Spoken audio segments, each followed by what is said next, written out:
Al 2004, el Club Bàsquet Amposta va tornar a sorgir com a club i a competir en lligues territorials després d'estar anys sense fer-ho per raons econòmiques i falta de jugadors. Aquest fet va impulsar un grup de persones encapçalades per Pere Picot, l'actual president, a apostar per aquest esport i reactivar el bàsquet Amposta. Compten amb 10 equips masculins des de categoria prebenjamí fins sènior i en femení té equips en prebenjamí, cadet i júnior. Durant aquests anys han aconseguit ser campions territorials en infantil masculí, una tercera posició al Campionat de Catalunya en cadet femení i campions de Catalunya en júnior masculí.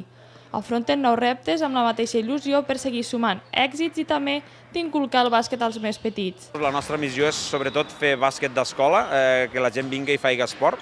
És la nostra fita d'estos 10 anys i sobretot fomentar la base. Vull dir, estem parlant que tenim gairebé 50 jugadors en categories minis, que són alevins, benjamins i prebenjamins i més petits, perquè tenim fins a 16 anys i la nostra tasca és sobretot treballar molt en la base, fer esport a nivell local i després, a partir d'aquí, a nivell territorial, evidentment, lluitar al màxim en les grans potències que tenim aquí a la província.